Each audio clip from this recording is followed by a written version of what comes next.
Hello students, आज जो topic अब हम करने जा रहे हैं वो है हमारा सोप एंड डिटर्जेंट्स। ये दो ऐसे नाम है डिटर्जेंट्स जो कि आप काफ़ी फेमिलियर हैं और आपको पता है कि सोप और डिटर्जेंट पाउडर हमारे क्या होते हैं। अब हम इन्हें केमिकली पढ़ेंगे कि ये हमारे क्या होते हैं। तो देखिए, जो सोप होता है ये हमारा सोडियम का सॉल्ट होता है या पोटेशियम का सॉल्ट होता है जो कि लंबी कार्बोक्सिलिक की चेन बनाता है जिसके अंदर क्लींजिंग प्रॉपर्टीज होती हैं। सोडियम स्टेरेट जिसे हम C17H35COO या सोडियम पैलामिटेट C15H35COO सोडियम Na से बनाते हैं।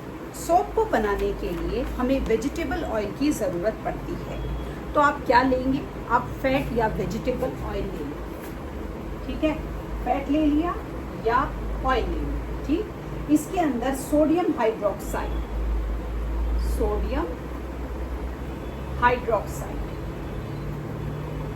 हमने सोडियम हाइड्रोक्साइड डाला, हमने उसको गर्म किया। जब हमने उसे गर्म करा तो सोडियम के हमारे फैटी बन जाएंगे सेल्स जिसे हम बोलते हैं सोप। साथ में आपको मिल जाएगा ग्लिसरॉल, ठीक। अब इसको हम देखते हैं घर में अगर आपको बनाना है।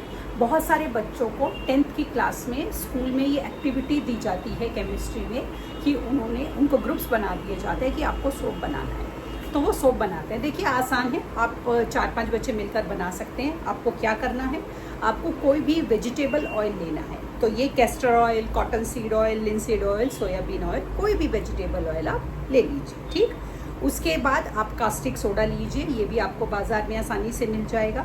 और फिर हमारा सोडियम क्लोराइड जो हमारा खाने का नमक होता है, आपको वो लेना है। अब आपको करना क्या है, आपको 20 ml नाप के लेना है। मेजरमेंट उतनी ही लेनी है जितनी बताई जा रही है।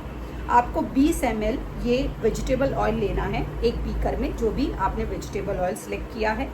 उसके अंदर 30 ml करीब हमारा 20% ऑफ सोडियम हाइड्रोक्साइड का सोल्यूशन इसके अंदर मिला देना है। अब इस मिक्सचर को आपको गर्म करना है और कंटिन्यूअसली चलाते रहना है, तो आपका ना कुछ ये गाढ़ा होना शुरू हो जाएगा, ठीक। फिर 5 से 10 ग्राम इसके अंदर आपको अपना नमक डालना है, सोडियम क्लोराइड। फिर भी मिक्सचर को चलाते रहना है और अब उसको ठंडा होने के लिए छोड़ देना है। जब आप उसको ठंडा होने के लिए छोड़ देंगे तो आप देखेंगे ठंडा होने के बाद एक सॉलिड उसमें से प्रेसिपिटेट बाहर आ गया। ये सेट हो जाएगा तो आप इसको सोप बार की फॉर्म में जो भी शेप आपको देनी है उस शेप में काट सकते हैं। आपका सोप तैयार है।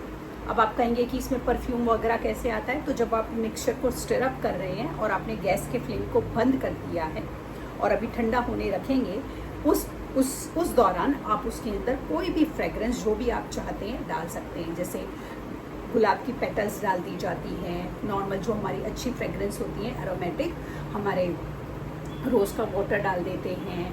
और बहुत सारे, जैसे आपको पता ही है, फ्रेगमेंटिक फ्लावर्स होते हैं, उनको या तो पीस के डाल देते हैं या उनका आप ना पीस के छान के वो डाल देते हैं, तो उसके अंदर नेचुरल फ्रेगरेंस आ जाती है, ठीक। सोप तैयार हो गया आपका। अब जो आपका जो सोप तैयार होता है बेसिकली उसका स्ट्रक्चर ना ऐसे होता है, इस तरह से उसका स्ट्रक्चर होता है सोप का, ठीक।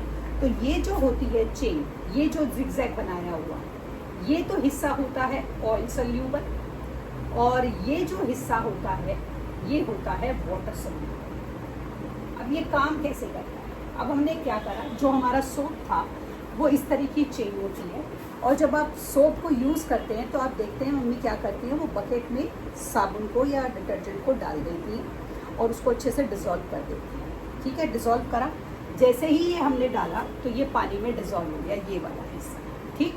अभी हमने और तो कुछ डाला ही नहीं है।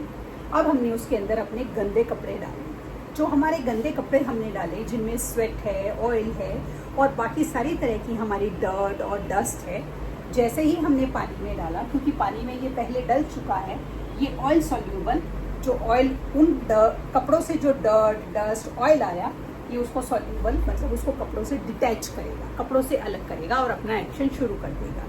अब जब ये एक्शन शुरू करेगा तो 5 मिनट, 10 मिनट, 15 मिनट और धीरे धीरे वो जो कपड़े हैं उनसे सारा डर्ट और डस्ट कपड़ों से हटकर उस बकेट में आ जाएगा, पानी में आ जाएगा, या जैसे हम वॉशिंग मशीन में डालते हैं उस मशीन के उस वाटर में आ जाएगा, और इस तरीके से धीमे धीमे वो कपड़े जो हैं आपके साफ़ हो जाएंगे। इस तरीके से हम सोप के यूज़ करके अपने कपड़ों को साफ़ कर लेते हैं। बहुत पुराना तरीका है और यही यूज़ किया भी जाता है। लेकिन सोप की ना हमारी बड़ी सारी लिमिटेशंस होती है। क्या लिमिटेशन होती है? जब हमारा सोप हम हार्ड वाटर के साथ यूज़ करते हैं तो ये ना झाग नहीं बनाता, मतलब क्लींजिंग प्रॉपर्टीज़ इसकी लिमिट हो जाती है, बाउंड हो जाती हैं। ये बहुत अच्छे से हमारे उन गंदे कपड़ों को क्लीन नहीं कर पाता, कुछ जगह जहाँ पर हमारा हार्ड वाटर आता है। ठीक, उसके बाद जो सोप है उसकी क्वालिटी को इस तरह से जज किया जाता है नॉर्मली हम लोगों के द्वारा, जो हम लोग उसको यूज़ करते हैं कि झाग बन रहा है तो यानी कि सोप बढ़ गया और वो अच्छे से सफाई करेगा।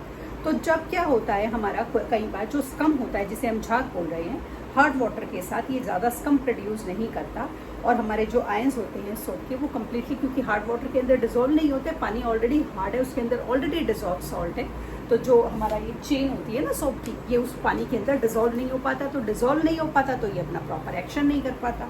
तो जब प्रॉपर एक्शन नहीं कर पाता तो हमारे लिए अपनी उस चीज़ को या उस वर्क को जिसके लिए हमने सोप को यूज़ किया था वो इतना सेटिस्फाइंग नहीं रह पाता। क्योंकि वो सेटिस्फाइंग नहीं रहा तो then we will move on to the next alternative. तो धीमे धीमे जब ये शिकायत आई तो सोप का एक ऑल्टरनेटिव आया, और वो ऑल्टरनेटिव आया आपका डिटर्जेंट।